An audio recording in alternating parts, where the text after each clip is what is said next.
Assalamualaikum warahmatullahi wabarakatuh. Alhamdulillahirabbil alamin wa bihi nasta'in ala umuri dunya waddin. Wassalatu wassalamu ala asrofil anbiya'i wal mursalin sayyidina wa maulana Muhammadin wa ala alihi wa sahbihi ajmain amma ba'du. Perkenalkan, nama saya Muhammad Syamrul Karim. Saya ingin menjelaskan mengenai materi perkembangan Islam di Eropa, di Afrika. Islam yang merupakan agama pembebasan bagi kalangan tertindas dan hegemoni penguasa non-Islam seperti Persia dan Romawi, acap kali dianggap agama yang identik dengan darah dan pedang. Anggapan tersebut sama sekali tidaklah terbukti. Islam merupakan agama pembela bagi kalangan tertindas, tidak terkecuali di wilayah Afrika, khususnya Sub-Sahara. Afrika Sub-Sahara merupakan wilayah yang sangat luas, yaitu mencakup seluruh wilayah Afrika, minus Afrika Utara, Maroko, Algeria, Tunisia, Libya, dan Mesir. Afrika adalah tempat di mana terdapat berbagai bangsa dan kebudayaan. Afrika adalah negeri dengan pertentangan yang sangat mencolok dan keindahan yang liar. Di sana juga terdapat banyak masalah, termasuk perang, kelaparan, kemiskinan, dan masalah penyakit. Di Afrika terdapat gurun Sahara yang merupakan gurun pasir terbesar di dunia.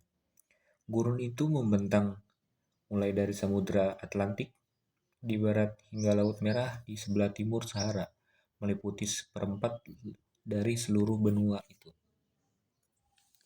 Pada masanya negara Islam pertama di dunia yaitu Umayyah Caliphate dengan ibu kota pemerintahannya di Damaskus, yaitu pada setengah abad terakhir dari abad ke-7, dan sebagian besar daerah-daerah Afrika Utara dan juga daerah-daerah Horn atau Afrika Timur tergabung dalam masyarakat Muslim dan pasar yang baru terbentuk ini. Peranan Arab telah mempersatukan daerah-daerah yang luas, jauh lebih luas dari daerah jajahan Romawi dan Yunani untuk pertama sekali setelah beberapa abad.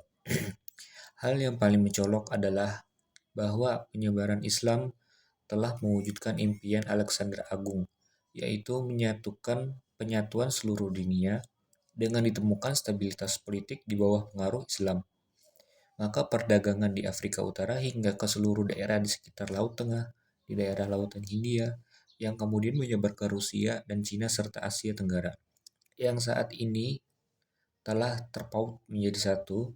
Perdagangan dunia Islam telah berkembang secara mengagumkan atau spektakuler dengan munculnya negara Muslim kedua di bawah pemerintahan Abbasiyah dari Baghdad tahun 750 sampai 1000 setelah Masehi. Kebangkitan tersebut kembali perekonomian ini ternyata telah membuat perkembangan besar.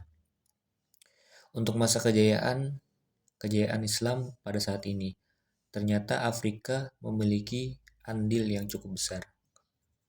Adapun tokoh-tokoh yang memperjuangkan atau yang mengembangkan Islam di benua Afrika, kehadiran Islam di benua Afrika membuat penduduk Afrika semakin menginginkan umat Islam di sana untuk mempelajari lebih dalam ajaran Islam.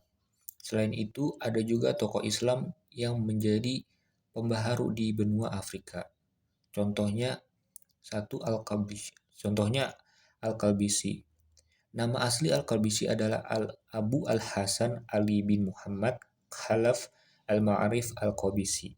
Ia lahir di daerah Kairawan, Tunisia pada bulan Rajab tahun 224 Hijriah atau pada 13 Mei 1936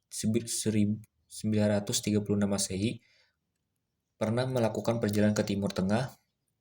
Selama 5 tahun kemudian ia kembali ke negeri asalnya dan meninggal dunia pada tanggal 3 Rabiul Awal 403 Hijriah, tanggal 23 Oktober 1012 Masehi.